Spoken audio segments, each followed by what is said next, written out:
अस्सलाम वालेकुम नाज़रीन, मैं हूं आपका मौलिज हर्बलिस्ट डॉक्टर मेहताब असलम। नाज़रीन, आज हम बात करेंगे टॉन्सिल्स के बारे में। ऐसे लोग या ऐसे बच्चे जो टॉन्सिल्स के प्रॉब्लम का शिकार हैं, उनके गले में दर्द रहता है, निगलने में उनको दुश्वारी होती है, खाने में उनको परेशानी का मसला है। अब इसकी वजूहात की अगर बात करें तो ज़्यादा ठंडी चीज़ों का इस्तेमाल करना, ठंडे मशरूबात का इस्तेमाल करना, खट्टी चीज़ें ज़्यादा इस्तेमाल करना और मसलसल खट्टी चीज़ें या ठंडी चीज़ें जो हैं उनका इस्तेमाल जो है वो टॉन्सिल्स की वजह बनते हैं। तो जब ये हमारे जो ग्लैंड्स हैं, जब ये स्वेल हो जाते हैं तो स्वेलिंग की वजह से खाने पीने में तकलीफ़ होती है, दुश्वारी का सामना करना पड़ता है।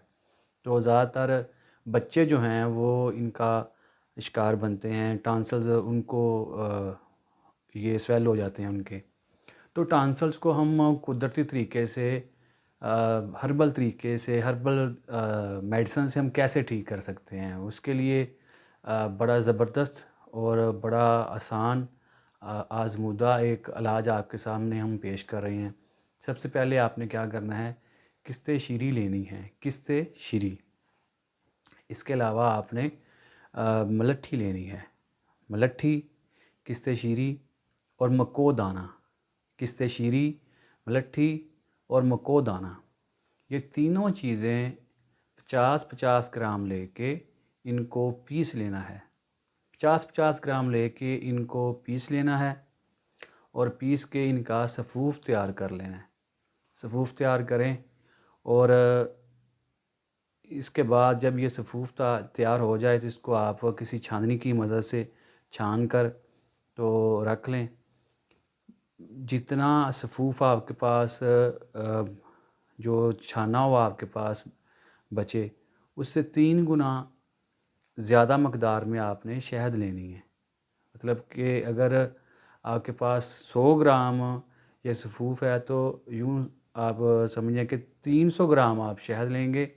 तो ये सफ़ूफ़ डाल के तो आप अच्छे से हिलाएंगे तो ये एक मजून की शक्ल ये बन जाएगी। तो इस तरह आप ये जो सफ़ूफ़ होगा इससे 3 गुना ज़्यादा आप शहद लेके उसके अंदर इस सफ़ूफ़ को अच्छे तरीके से आप मिक्स करें। ये मजून तैयार होगी तो ये खाने में भी ये अच्छी होगी, मीठी होगी। बच्चे या बड़े जो हैं वो बआसानी इसको खा सकेंगे। छोटा बच्चा जो है जिसकी उम्र 5 से 12 साल तक है, वो आधा चम्मच सुबह, दोपहर और शाम को, चाय वाला आधा चम्मच सुबह, दोपहर और शाम को पानी के साथ इस्तेमाल करे। जो बच्चा 12 से ज़्यादा एज का है या कोई बड़ा है, वो चाय वाला चम्मच जो है सुबह, दोपहर और शाम को पानी के साथ इस्तेमाल करें। चंद हफ्तों के इस्तेमाल से टॉन्सिल्स की जो ये सोज़श है, दर्द है, खाने में दुश्वारी रहती है, इंशाअल्लाह इसके इस्तेमाल से बिल्कुल ठीक हो जाएगी। शर्त ये है कि इसके इस्तेमाल के साथ साथ आपको परहेज़ करना पड़ेगी। ठंडी चीज़ें, खट्टी चीज़ें जो हैं ये आपको इसके दौरान जो है वो आप इस्तेमाल ना करें। तो इसके इस्तेमाल से इंशाअल्लाह टॉन्सिल्स का मसला बिल्कुल रफ़ा हो जाएगा। इसके साथ ही नाज़रीन आपसे इजाज़त चाहते हैं। अस्सलाम वालेकुम।